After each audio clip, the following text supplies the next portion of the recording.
ওই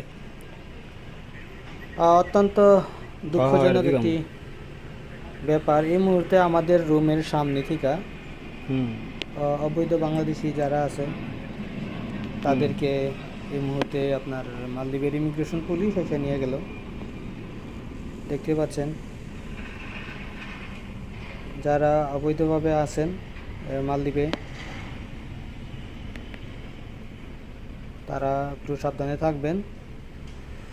আর বিশেষ করে সিগারেট কখনো আপনার বিক্রি করবেন না। এখানে একজন আছে আপনার সিগারেট বিক্রি করে, তো ওনারাও হাতে নাতে সিগারেট সহ ধরছে, তো জানি না ওনার ব্যাপারে কী হবে। আমাদের রুমের সামনে একজন সিগারেট বিক্রি করতো, তো ওনার পকেটে চেক কইরা ওই যে লাল গেঞ্জি পরা লোকটা ওনার পকেটে দেখতেছেন, চেক করতেছে।